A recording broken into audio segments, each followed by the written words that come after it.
नमस्कार दोस्तों, आज मैं आपको 11वां पाठ पढ़ाने जा रही हूँ और उस पाठ का नाम है मीरा बहन और बाघ। जैसे कि हम जानते हैं, भारत में विदेशी महिलाओं का बड़ा बोलबाला रहा है। कई विदेशी महिलाएं भारत में सेवा करने हेतु आई। उनमें से मीरा बहन एक थी। स्वामी विवेकानंद जी के विचारों से प्रभावित होकर भगिनी निवेदिता भारत आई और उन्होंने भारत के लोगों की कई सालों तक सेवा की। मदर टेरेसा भी वैसे ही एक थी। आज ये कहानी जो है मीरा बहन की है। मीरा बहन का जन्म इंग्लैंड में हुआ था। गांधी जी के विचारों का उन पर इतना असर हुआ कि वे अपना घर और अपने माता पिता को छोड़कर भारत आ गई और गांधी जी के साथ काम करने लगी। हम जानते हैं, गांधी जी अहिंसावादी थे, सत्य के विचारों पर चलते थे। देश में उस वक्त आजादी को प्राप्त करने का मौसम था। इसीलिए मीरा बहन ने उत्तर प्रदेश के एक पहाड़ी गांव गेवली में गोपाल आश्रम की स्थापना की। और ये उस वक्त की कहानी है जब आजादी को 5 साल हो गए थे। आजादी के 5 साल बाद उन्होंने उत्तर प्रदेश के एक पहाड़ी गांव गेवली में गोपाल आश्रम की स्थापना की। उस आश्रम में मीरा बहन का बहुत सारा समय पालतू पशुओं की देखभाल में बीतता था। हम जानते हैं ना कि हमारे पास पालतू पशु होते हैं। गांव में तो अक्सर होते हैं सभी के पास, जैसे गाय, भैंस है, ऊंट है, गधा है और न जाने कितने सारे जानवर हम पाल सकते हैं। तो उनका सारा समय जो था बच्चों, वो पालतू पशुओं के देखभाल में बीतता था। लेकिन गेवली गांव के आसपास के जंगलों में वाघ जैसे खतरनाक जानवर भी रहते थे। और आप लोग जानते हो कि ये जो हिंसक जानवर है अक्सर पालतू जानवरों का शिकार करते हैं। लोग भी डरे डरे सहमे रहते हैं क्योंकि कब बाघ आ जाए और उन पर आक्रमण हो। पहाड़ी गांव में अक्सर बाघ का डर बना रहता है। जंगल कटने के कारण शिकार की तलाश में बाघ कभी कभी गांव तक पहुंच जाते हैं। हम जानते हैं कि बाघ, चीता, शेर, इनका अधिवास जंगल होता है और जंगलों में कई तरह के अलग अलग जानवर उन्हें खाने को प्राप्त हो जाते हैं, उनका भक्ष्य जो है वो। लेकिन जंगल कटते गए और मजबूरी में इन हिंसक जानवरों को गांव की तरफ अपने भक्ष्य की तलाश में आना पड़ा। गेवली गांव में भी एक बार यही हुआ। एक बाघ ने गांव में घुसकर एक गाय को मार डाला। सुबह होते ही ये खबर पूरे गांव में फैल गई। ये हम जानते हैं कि गांव की आबादी बहुत कम होती है और कानों लोग पास में रहते हैं। सभी को तुरंत ये बात सारे गांव में सारे लोगों को पता चल गई। गांव के लोग डरे कि ये बाघ कहीं फिर से आकर दूसरे पालतू जानवरों और किसी आदमी को भी अपना शिकार न बना ले। ये एकदम सही बात है कि बाघ भूख अगर बर्दाश्त ना हो तो जानवरों को तो ले जाता है क्योंकि वो आसान होता है, लेकिन कभी कभी किसी इंसान पर भी आक्रमण कर देता है। गांव के लोग गोपाल आश्रम गए और उन लोगों ने मीरा बहन को अपनी चिंता बताई। गांव के लोगों ने अंत में तय किया कि बाघ को कैद कर लिया जाए, क्योंकि यही एक साधन था पिंजरे में उसे कैद करना, वरना गांव के लोग हमेशा ही उस आतंक में रहने लगते। उसे कैद करने के लिए उन्होंने एक पिंजरा बनाया। पिंजरे के अंदर एक बकरी बांधी। योजना यह थी कि बकरी का मिमियाना सुनकर बाघ पिंजरे की तरफ आएगा। जैसे किसी चूहे को पकड़ने के लिए कुछ उसका खाद्य रखा जाता है पिंजरे में, उसे अच्छा लगता है जो, जैसे कि कुछ खाने पीने के सामान, और उसकी लालच में चूहा पिंजरे की तरफ दौड़ा चला आता है। लेकिन बाघ के लिए बकरी बांध के रखी थी पिंजरे के अंदर, और जैसे ही बाघ अंदर घुसे बकरी पर हमला करे तो पिंजरे का दरवाजा अपने आप बंद हो जाएगा और उसमें से उसे फिर लोग ही छुड़ा सकते हैं।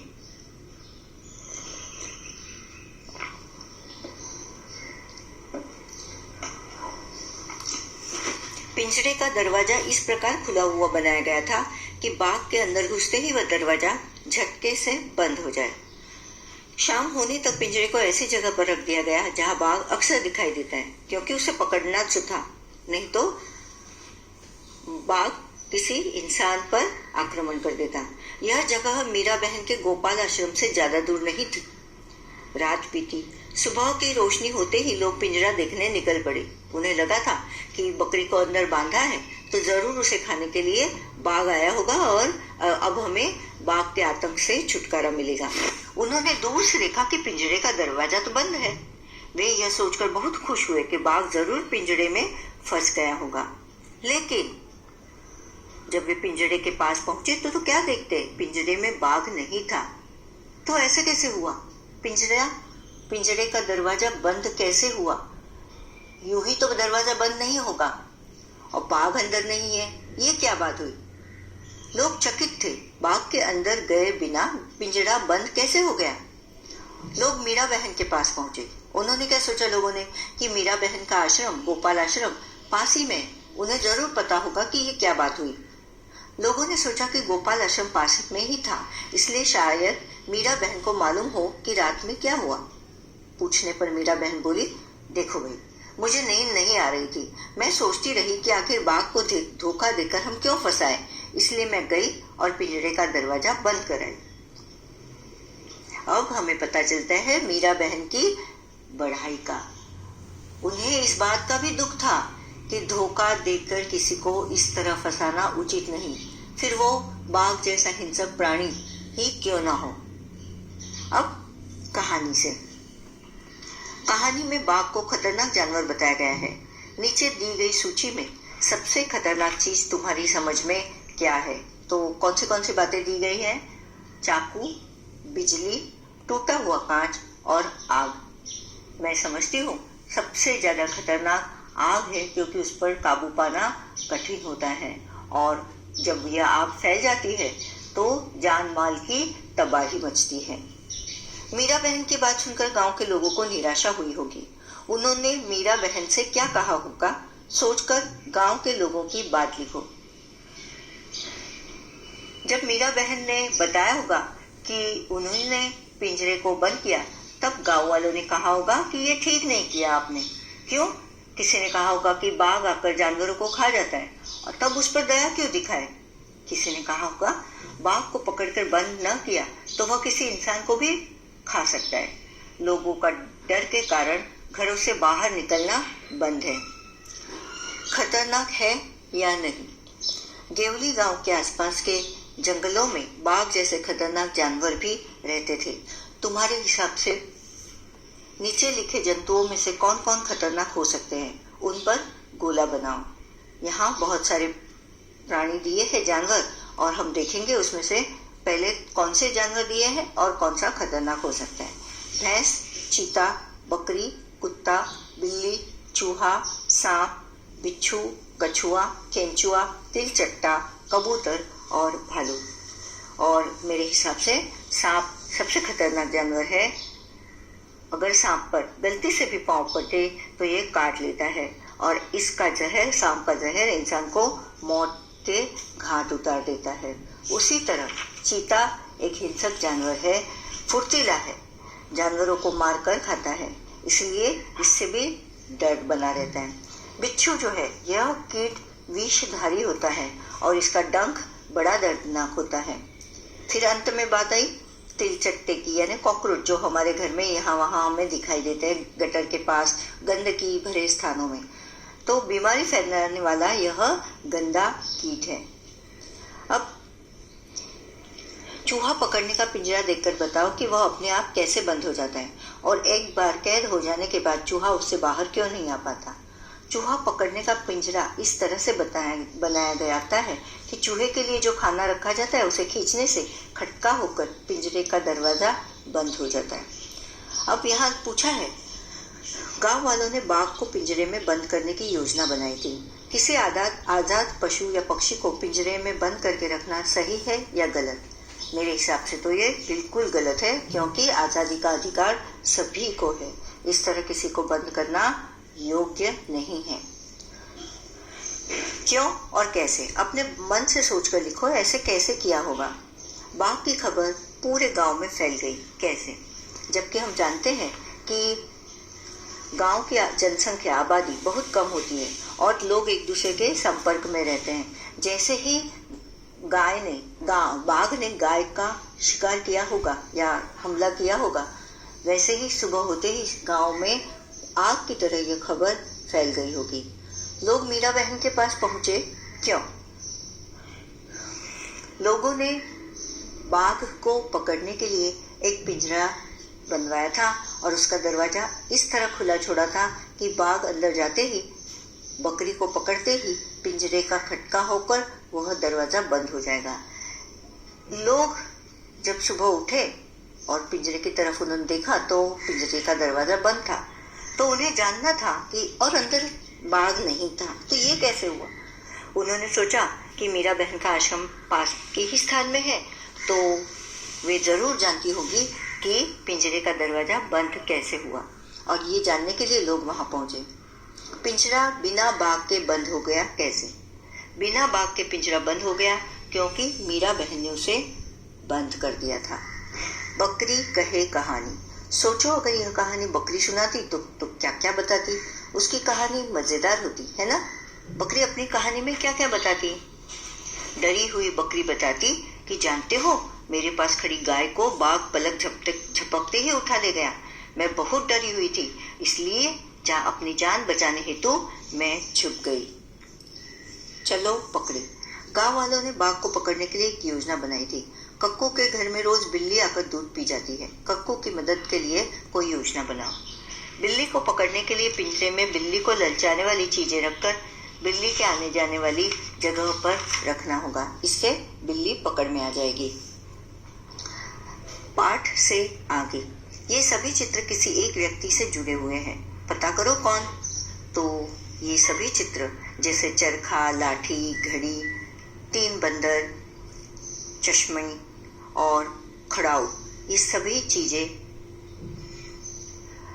परम पूज्य महात्मा गांधी जी से जुड़े हुए हैं। ये सभी चीजें उन्हीं की है। कौन क्या है? वाघ, बकरी, गाय, हाथी और हिरण जानवर है। नीचे लिखी हुई चीजें क्या है? खाली जगह में लिखो। अब उन्होंने दिया है अगरतला, अल्मोड़ा, रायपुर, कोच्चि, वडोदरा, ये शहर है। जलेबी, लड्डू, मैसूर पाक, कलाकंद, पेड़ा, ये मिठाइयों के नाम है।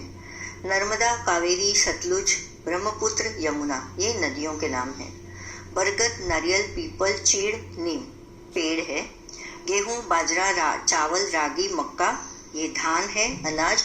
कुर्ता, साड़ी, फिरन, लहंगा, कमीज, ये है कपड़े। अब कोयल कूकू करती है और बकरी मैं करती है। जानवरों की बोलियां तो तुमने सुनी ही होगी। कोयल की बोली को जैसे कूकना कहते हैं और मक्खी की बोली को भिनभिनाना, वैसे ही अन्य जानवरों की बोलियों के भी नाम है। नीचे दिए गए खाने में एक तरफ जानवरों के नाम है, दूसरी तरफ बोलियों के। ढूंढ निकालो कौन सी बोली किसकी है। उन्होंने 8 नाम दिए हैं जानवरों के और उनकी बोलियां। तो हम जवाब ही देखते हैं कि भैंस रंभाती है, घोड़ा हिनहिनाता है, हाथी के बोलों को चिंगाड़ना कहते हैं, बकरी मिमियाती है मतलब मिमियाना, शेर दहाड़ना, गधा रेखना, गाय रंभाना और कुत्ता भौंकना। ठीक करो। हवाई जहाज आसमान उड़ रहा है। तुम्हें ये वाक्य कुछ अटपटा लग रहा होगा। इस वाक्य को फिर से पढ़ो। हवाई जहाज आसमान में उड़ रहा है। ये जो शब्द है जो हमने बीच में लगाया है में, उसे कारक कहते हैं। पर बच्चों अभी तो सिर्फ शुरुआत है, इसीलिए उसको ठीक करके आपको लिखना है। अब इसी तरह इन वाक्यों को ठीक करो। धूप बैठकर ढोकला खाया। धूप में बैठकर ढोकला खाया। पुतुल काम करने मना कर दिया। पुतुल ने काम करने से मना कर दिया। लता सब मूंगफली खिलाई, लता ने सबको मूंगफली खिलाई। पहाड़ी गांव वाघ डर बना रहता है, पहाड़ी गांव में वाघ का डर बना रहता है। अब हमें कहानी सुननी है, कहानी की कहानी सुनने में हम सबको मजा आता है। तुम्हारे घर पर कौन कहानी सुनाता है? किसकी कहानियां सबसे अच्छी लगती है? किसका सुनाने का तरीका सबसे मजेदार है और भला क्यों? बच्चों, ये जो कहानी है मैं आपको पढ़कर बताती हूँ, सुनाती हूँ। बहुत पुरानी बात है, तब भी लोग कहानियां सुनते और सुनाते थे। राजा रानी, परियों की कहानी, शेर और गीदड़ की कहानी, माँ बाप, बच्चे, दादा दादी, नानी को घेर कर बैठ जाते और बार बार अपनी मनपसंद कहानी सुनते। बड़े होने पर वे बच्चे अपने बच्चों को कहानी सुनाते, फिर बड़े होकर बच्चे आगे अपने बच्चों को वही कहानियां सुनाते। इसी तरह कहानियों का यह सिलसिला आगे बढ़ता। उनके बच्चों के बच्चे, फिर उनके बच्चों के बच्चे उन कहानियों का मजा लेते। सुनने सुनाने से ही कई कहानियां आज हम तक पहुंची है। कहानी सुनाने के लिए कई अलग तरीके हैं। कोई आवाज बदल बदल कर सुनाता है, कोई आंखें मटका कर, कोई हाथ के इशारों से बात आगे बढ़ाता है, कोई गाकर, कोई नाचकर भी कहानी को सजाता है। आज भी ऐसे कई लोग हैं पुरानी कहानियों को नाच गाकर सुनाते हैं। हर जगह नाच के ऐसे कई अलग अलग तरीके हैं। क्या तुम्हारे इलाके में कोई ऐसा कलाकार या कहानी कहने वाला है? पंचतंत्र की कहानियां सालों से लोग सुनते सुनाते चले आ रहे हैं। फिर लोगों ने सोचा क्यों ना इनको लिखकर रख ले, इस तरह भूलेंगी नहीं और संभली भी रहेगी। ऐसी कई कहानियों को एक साथ पोथी में लिख लिया। पोथी का नाम रखा पंचतंत्र। उस समय लोगों के पास कागज और किताबें तो होती नहीं थी। सोचो कहानियों को कैसे लिखा होगा। उस जमाने में लोग पत्तों पर या पत्थर पर लिखते थे। पेड़ की छाल का भी इस्तेमाल करते थे। खजूर के बड़े पेड़ पत्ते देखे हैं, उनको छाया में सुखा लेते थे। तेल से उनको नरम बनाकर फिर उन पर कहानी लिखते। पर लिखते किससे? पेंसिल और पेन तो तब थे ही नहीं। पक्षी के पंख से। पक्षी के पंख से ही कलम बना लेते या बांस को नुकीला बनाकर उससे लिखते। स्याही भी खुद घर पर बनाते थे। क्या तुमने कहीं लकड़ी की कलम देखी है? पंचतंत्र की कहानियां कई 100 साल पहले लिखी गई थी। दुनिया भर में ये कहानियां पसंद की जाती थी। कई लोगों ने अपनी अपनी भाषा में इन पोथी को लिखा था, जैसे उड़िया, बंगाली, मराठी, मलयालम, कन्नड़ आदि। यहाँ पंचतंत्र की एक कहानी की एक पंक्ति दी गई है। यह पंक्ति कई भाषाओं में लिखी है। अब उन्होंने जो लिखा है उसमें से पहला तो संस्कृत है और दूसरा हिंदी भाषी है। बाकी की भाषाएं तो हम पढ़ नहीं सकते। और किसी वन के एक इलाके में वज्रदृष्ट नाम का एक सिंह रहता था। इनमें से तुम कौन सी भाषा पहचान गए? तो हमें संस्कृत पता है और हिंदी। क्या कोई पुरानी पोथी तुमने अपने आसपास देखी है? आज हम इन पुरानी पोथियों को संभाल कर रखते हैं। लोगों ने बहुत मेहनत से इन्हें लिखा था। इनमें कहानियां संजोकर बचा कर रखी थी। वे कहानियां हम आज भी सुनते और पढ़ते हैं। इन्हें तुम अपने बच्चों को भी सुनाओगे और पढ़ाओगे और इन्हें तुम्हारे बच्चों के बच्चे भी पढ़ेंगे ना? जी हाँ। कैसी लगी ये कहानी? आशा करती हूँ तुम्हें ये पसंद आई होगी।